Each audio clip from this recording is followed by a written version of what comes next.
And welcome back to EH Deck Building. I am your host, Demo. Still talking about spoilers from Ravnica, Murders of Karlov Manor, and I have a few lands here. Don't usually talk about lands when I'm doing spoiler videos, but I've seen a few now that are just going to be absolute auto-includes in every... when I say every single commander deck, almost every single commander deck could. It obviously doesn't mean you have to. You can do whatever you like. Just like Sol Ring would be an auto-include in every commander deck. But of course, I don't even play it, and a lot of other people don't play it as well. These lands could very easily be in every single commander deck, some of them anyway. So I'm going to start out with Escape Tunnel, and I don't know if anyone's talking about this land, but this could very easily be the most popular land in the entire format. And I'm not being hyperbolic here at all, okay? So let's take a look at it. Tap, sacrifice Escape Tunnel, search your library for a basic land card, put it on the battlefield, tap, then shuffle. So I'm sure we've all seen that before. Of course, it is an Evolving Wilds or Terramorphic Expanse, either or. Both are incredibly popular in the format. I looked up Evolving Wilds on EDH Rec. It is in 769,000 decks on EDH Rec. Now, I would imagine basic lands are more popular than that, but that's it. Of all the lands in the entire format, that's got to be the most popular non-basic land in the entire format, and Escape Tunnel is doing that, but it's also doing tap, sacrifice Escape Tunnel, target creature with power 2 or less can't be blocked this turn. So you just have a strict upgrade to Evolving Wilds. This is just a better Evolving Wilds. So for what reason would this not go? Like, you put this in your deck over Evolving Wilds because it's strictly better. Just on the off chance that later in a game, maybe you draw it and you can make one of your creatures unblockable, right? What's the downside? There isn't one. It's already doing the same thing as an Evolving Wilds or a Terramorphic Expanse. But on top of that, this might even see more play than an Evolving Wilds. I actually don't put Evolving Wilds in most of my decks. Funny enough, I have it in both my Boros decks because my one Boros deck, my Lulu deck, I want essentially that revolt trigger, right? I want things to be leaving the battlefield. So of course a fetch land is good for that. So I put it in there, and I put it in my other Boros deck because that is a lands theme. So it fits there. Those are the only decks I believe I have Evolving Wilds in. I actually don't play it that much. I don't find mana fixing to be a problem because I don't play a lot of colors in my decks. So it's not like I'm going to run out and replace it with these. However, I do have decks where I want a creature with power 2 or less to not be blocked this turn.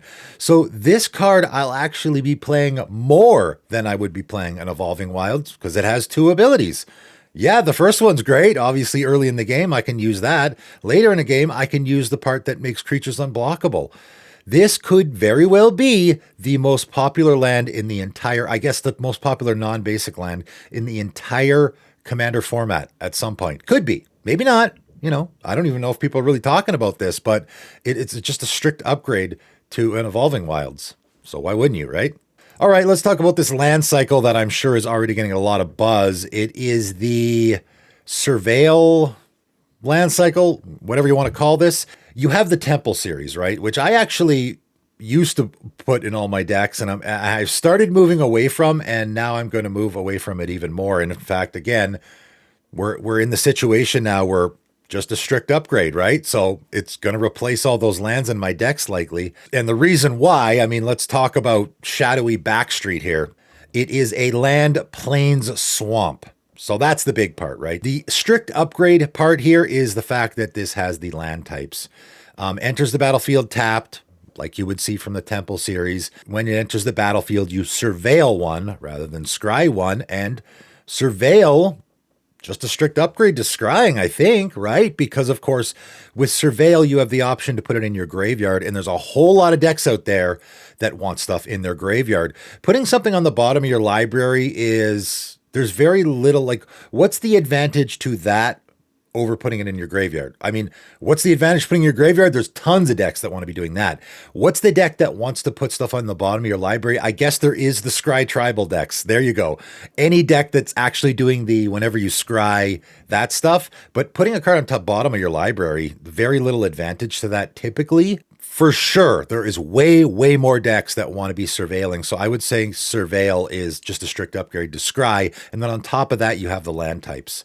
These will be, again, that's why I'm calling this video lands that is going to go in every commander deck, or, whatever I end up calling it, because these are just a strict upgrade to the Temple series, which is already one of the most popular land series, land cycles in the entire format, get reprinted in every commander set. These to me are just a strict upgrade because Surveil's better than Scry, and also they have the land types, which of course you almost always want to see on your lands as well, right? They're fetchable. That's the big part.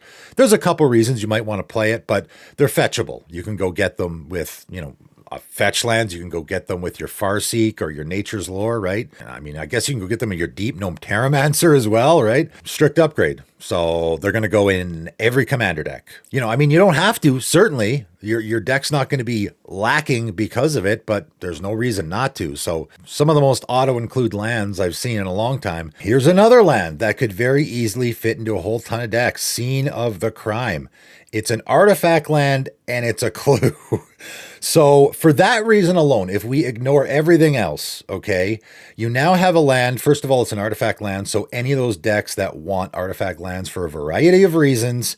And again, do I have a deck that I want that? I probably do. I don't love the artifact lands. I'll just say someone cast a Bane of Progress or a Vandal Blast. It's a real blowout. I see people put artifact lands in their decks where there doesn't seem to be a huge upside to it, and there's a downside to it. So you do have to be careful there. But obviously, there's lots of decks where you want artifacts in play for a variety of reasons, and we now have another artifact land. Obviously, there is a limit to the amount of artifact lands we have in the format, and this is another one that a lot of people are going to shoehorn into their decks for that reason. And it's also a clue. And of course, having that land that is a clue means that any deck that cares about clues, like sacrificing a clue, anything like that, will apply here. And again, I have a clue deck, my Denic deck. I don't have a lot of stuff that is dealing with clues. Tamio's Journal would be the one card that I think really cares about clues. Of course, an auto include if you're doing a clue deck. I imagine that card's going to skyrocket in price. Maybe they'll reprint it in this set. So with Tamio's Journal, now I can sacrifice 2 clues that I got from my commander and then this land to go tutor for something. So, it could be worth it. What else is it doing though, other than the fact that it's an artifact land clue? Scene of Crime enters the battlefield tapped. So we do have a downside, so we got to be careful there. Taps to add a colorless. Tap an untapped creature you control, add 1 mana of any color. So that is an option if I really need the colored mana, but also it can be an upside. There are decks where you want to be tapping your creatures. You have a King Makar deck, might want to throw this in there, right? The other options are all right, but this is just an option on a land to be tapping your creature, and you probably want to be tapping your creature, right? Also, because it's a clue, pay 2, sacrifice Scene of the Crime, draw a card. I don't know how many people are again, this is another land that I haven't seen anyone talking about yet. Is it going to be a really popular card? It is a land. I mean, in other formats, okay, let's start with other formats. The Horizon Canopy stuff, like those lands are really popular in other formats because it's a land that you play it early, it's tapping for mana, and then later in the game you can sacrifice it to get a card draw. Because in those formats, you don't need lots of lands in play. 2 or 3 lands is enough to cast everything in your deck, right? So it's very easy for you to sack lands. Are you going to want to be doing that in the Commander format a lot? I don't know. It is nice to have a land. I mean, if this didn't enter the battlefield tapped, it's like, okay, well, that just goes in. You could put it in almost every deck. It does enter the battlefield tapped, so I'm not just going to put this in any deck. Where am I going to put this? I could put this in my Denic deck. It is nice that it's a clue. It's also nice. I do have a little bit of a sacrifice artifact theme there as well. And it is nice later in the game when your hand's getting thin, you're getting a little desperate. You can just pay 2 mana and sacrifice your land to draw a card. So I'm on the fence about this one. Is it going to see a ton of play or maybe not? It certainly fits nicely into a whole lot of decks. The clue decks, the artifact tribal decks. I want to tap my commander. It certainly is going to see a lot of play in the format. How much, I'm not sure. I will end off talking about Branch of Vidu-Ghazi, which is not, this is not an auto-include by any stretch of the imagination. It is a really interesting land, though, that I thought I would just tack on to the end of this video and talk about. It is a land that you could put in any commander deck because it's colorless. It just taps to add a colorless mana. So we have a land here, doesn't enter the battlefield tapped, and has 0 downsides, other than the fact that it's only adding colorless mana. So it could very easily slot into any commander deck. Now, are you going to? Probably not if you're playing a deck, even a monocolored deck. I wouldn't find room for this unless I had a good reason to. What's the reason to? Well, it has Disguise 3. And Disguise is this new ability from this set that is essentially morph. I understand that the Disguise and the Cloak, those two abilities do fit the theme of this set. So flavor-wise, it's great. But on a design aspect, it's a little lazy because Cloak is just Manifest, but the face-down creature has Ward 2. And Disguise is just Morph, but the face-down creature has Ward 2. So, okay. I mean, flavor-wise is great. It's a little lazy, though. I think a lot of people will just be using, as I've already been doing, they'll just be using the term manifest or the term morph, even though it is slightly different. So, of course, just like morph, you're going to pay 3 and put this face down. Although it is a land, you can play it face down. So already, you know, I'll make a case for this card. I have a land, right? And of course, if any land is always going to be a bonus to have any ability on it because it's so easy to slot in your commander deck. You need, 30 some lands in your deck already, so it's a lot easier to find room for this.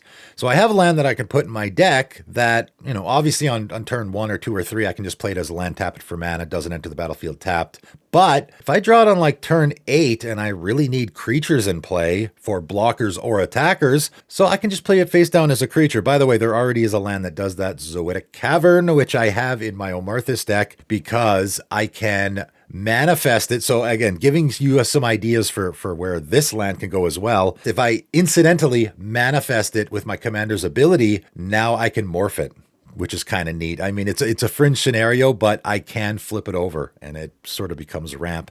And I can do the same here, right? I assume anyway, I can do it here, right? It says turn it face up anytime for its disguise cost. And I will be putting this in my Omarthus deck because I can manifest it incidentally with my commander's ability and then turn it up later if I want to. The other reason why it actually works in my Omarthus deck is because it is a way to get colored mana in a colorless deck. So a lot of people might want to consider playing it for that reason, because when Branch of Vidu-Ghazi is turned face up, add 2 mana of any one color until end of turn.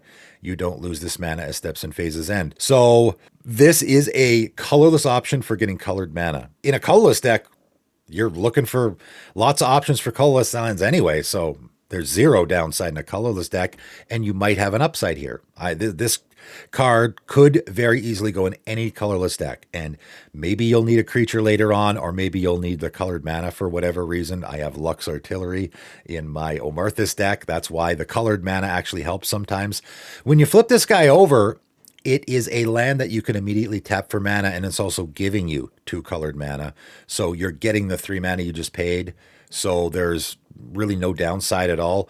Upside? Maybe, maybe not, right? Again, there's a lot of weird scenarios here that could work. The fact that the mana doesn't go away with steps and phases makes me think, there's a couple of neat scenarios that you could do here. For example, what I could do is I could have this guy as a blocker, and after blockers are declared, I can flip it over, right? I can morph it or disguise it or whatever.